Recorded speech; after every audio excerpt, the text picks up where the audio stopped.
We had a beautiful marriage. Then I read his journal. I thought I knew everything about the man who had spent 8 years of my life with me and was the father of my 2 daughters. But in one evening, a careless remark from his ex, a diary I shouldn't have read, and an angry remark caused everything to fall apart. Can one mistake ruin a marriage? I thought I knew everything about the man who had spent 8 years of my life with me and was the father of my 2 daughters. But in one evening, a careless remark from his ex, a diary I shouldn't have read, and an angry remark caused everything to fall apart. Can one mistake ruin a marriage? It all started on what seemed like an ordinary evening. My husband and I decided to go out and relax with some friends. Nothing special, just an old bar where our friends used to hang out. We hadn't gone out like that in a long time, partly because of work, partly because of the responsibility of 2 young children, which made time for each other rare. So when I had the chance to escape the children for a night, leaving only the 2 of us and the laughter of our friends, I looked forward to it as a way to renew my feelings, but life seemed to not allow for moments of complete peace. As we entered the bar, I immediately recognized the stunned gaze of a woman sitting at the corner of the bar. That gaze was unmistakable, a bit of surprise, a bit of jealousy. It was my husband's ex-lover, a name I had heard before but had never had to face directly. I wasn't worried. The past was the past, and I trusted the man walking beside me, but it seemed she didn't accept. At first, she just glanced at me, sarcastically saying a few words to her friend. We tried to ignore it, but then, as if she couldn't help herself, she came forward. Her unfriendly voice rang out. "If he had been as serious with me as he is with you, we would have been married a long time ago." I stood there, my heart pounding, not out of fear, but out of confusion and anger. In front of my friends, in front of my husband, she declared war openly, and what surprised me the most was the way he kept silent. I knew he didn't want to create more drama, but his silence made me feel offended. So I spoke up, directly, without beating around the bush. I reminded him that at that time he was working full-time, studying, and also participating in sports training. Yet all the little time he had, he spent on her, not keeping any for himself. But she didn't appreciate it. As for me, I accompanied him through the most difficult days, accepted that limited time, and built a life with him like today. My words made her angry. But I didn't expect that her last words would be the ones that planted the seeds for everything that would follow. "Watch out, one day you will see his father in him." And then she walked away, leaving a heavy atmosphere and a question that would not leave my mind. How did she know about his father? Something that in 6 years of marriage I had never heard clearly. How did someone who had only been with him for less than a year know about his father's painful past? Something that I had never shared in 6 years of marriage.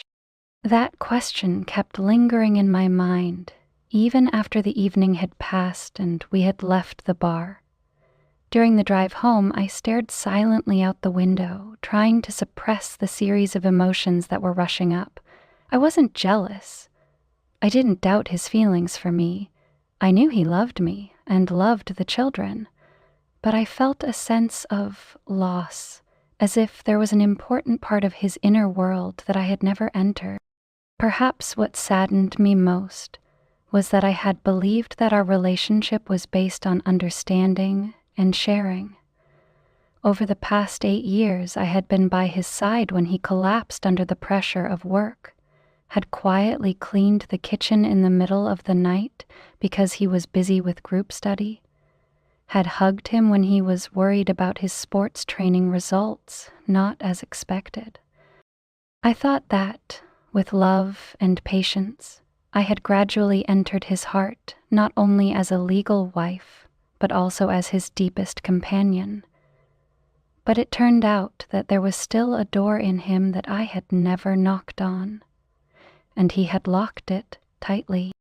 Even though my mind was still reeling from the alcohol, I couldn't stop myself from asking.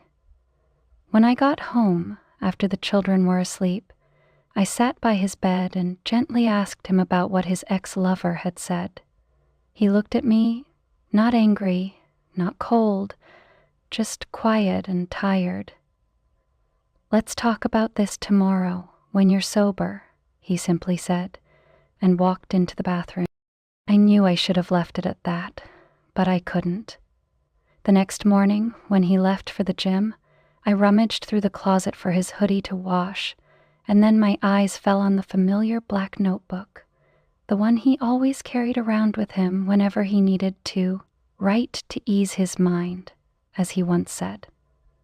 I had no intention of reading, but just for a second I flipped through it, and everything came crashing down like a flood.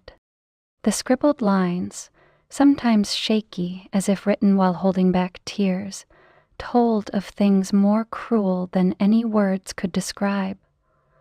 I knew his father had died long ago, but I had no idea that the man had beaten his mother until she fainted, had locked him out in the cold for breaking a glass, had cursed him with words that made a child wonder if he was worth living. He had written about the fear that was ingrained in his subconscious, about how he had promised himself he would never be like that father, but always worried that the ghost of the past was still silently living inside him. I read that and burst into tears. I didn't know if I was crying because I felt sorry for him, or because I felt guilty for violating a sacred part of his life that he should have given me, not taken away in that way. I sat there, holding the notebook and wishing time would turn back, so I could patiently wait for him to open up instead of forcing myself through a door that didn't belong to me. I sat there for a long time, silent in the quiet room, with only the ticking of the clock and the lingering pain in my chest. When the door opened, signaling his return from the gym, I quickly put the diary back as if I had never touched it. But my heart could never go back to the way it was before. I knew I had crossed a line, not just a line of privacy, but also a line of trust. That night, when the kids were asleep and the house was bathed in warm yellow light, I decided to talk to him. I didn't want to hide it or pretend I wasn't wrong. I confessed everything, that I had read his notebook while he was away, that I knew about his hidden past, that I couldn't stop thinking about the things his ex had said. I was sorry, sincerely. Not an apology to justify, but remorse for intruding on a pain he wasn't ready to share. I also told him that he was a good man, a devoted husband, a gentle father, a man who was always in control and loving. I said that what I had read had only made me admire him more, that from such a painful starting point, he had chosen to love instead of re-wound. He sat still. He didn't interrupt. He didn't react. He didn't look at me. His silence then wasn't like the other times. It wasn't cold or angry, but a void so heavy that I wanted to disappear from the room. I understood. It wasn't just because I had read his diary. It was because he had lived with those scars all his life, and now they were being pulled out of hiding so abruptly, without permission. In the days that followed, he began to withdraw, not with harsh words or arguments, but with a terrifying silence. He got up early, went to work before I did. In the evening, he only talked to the children, played with them, read to them, and then gently put them to bed. Every action was still gentle, still full of responsibility, but completely absent of me. He lived as if I were a piece of furniture that he tried not to touch. I couldn't stand it anymore. One evening, as he put down his book and turned off the children's bedroom light, I approached him in the living room, hugged him from behind. He stood still, didn't push me away, didn't turn around. I whispered my apologies again, begging him to talk to me, even to beg for a scolding if only he would say something. But he remained silent. In desperation, I began to blame. I said that his silence made me feel invisible. And then in the pain, in the loss of control, I said the worst thing. You're acting just like your father. The moment those words left my mouth, I knew I had just destroyed everything. As soon as the words came out, I saw his shoulders stiffen as if stabbed.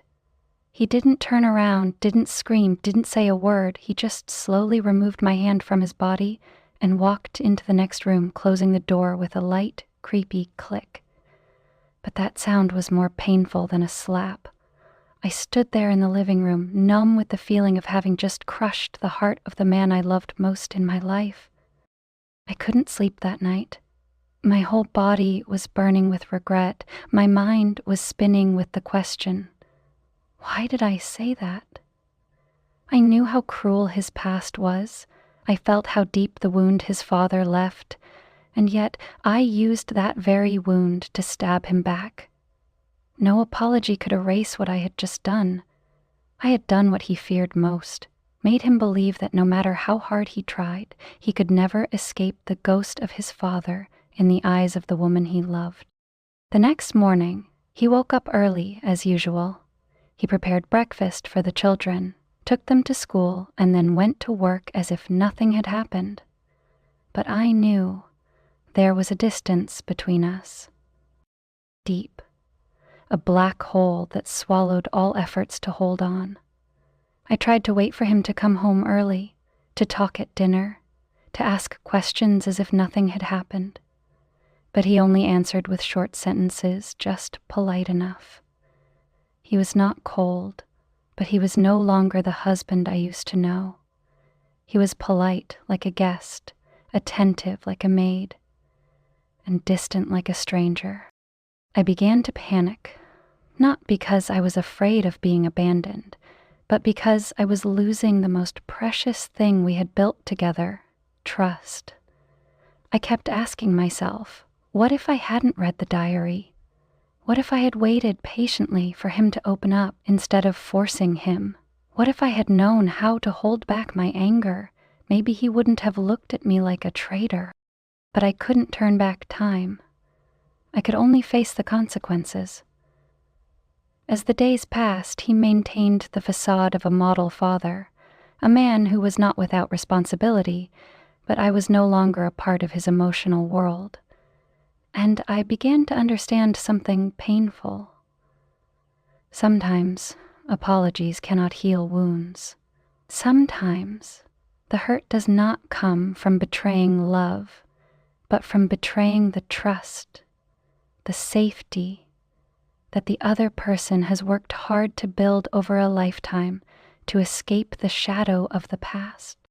I felt like an invader, not just of a diary, but of an inner world that I had not been invited into.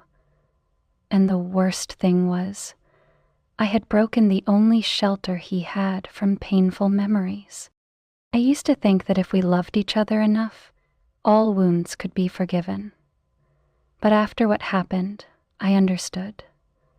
There are cracks that are not measured by apologies, but by patience, by time, and by relearning how to become a person worthy of the other person's trust. His silence still lingered, no longer anger, but a deep void that could not be filled. Every night I still watched him play with the children, heard his gentle voice reading stories, saw the children's eyes light up every time he held them in his arms. He was a wonderful father, exactly the man I had always trusted. But I stood on the sidelines, silently like an audience excluded from the play of his own life. I didn't know if he still loved me, but I knew that, right now, he couldn't open up to me like before. And that hurt me more than the silence. I used to be the only peaceful place he could rely on, and now I was the reason he closed that door. There were times when I wanted to kneel down and beg for his forgiveness, not just because of the words I said, but because of my own ignorance. I had never grown up in a family with the shadow of violence like his. I could never fully empathize with his obsession with his father. But instead of being patient, I chose to invade and force. I acted as if I had the right to know every corner of his soul, forgetting that a person can only give the deepest part of themselves when they feel truly safe. I don't know what will happen next. It may take a long time for us to find each other again, or worse, it may never happen again. But whatever the future holds, I know I need to change. No longer the curious, hasty, and careless wife, but a woman who learns to step back, respect, listen, and love without demanding anything. Now, I choose to wait, not for him to take the initiative to forgive, but for the day he feels safe enough to come back to me. I will not push. I will not beg.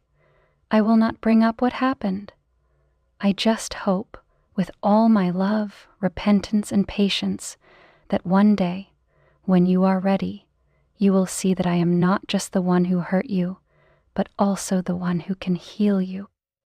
And if that day never comes, at least I have understood.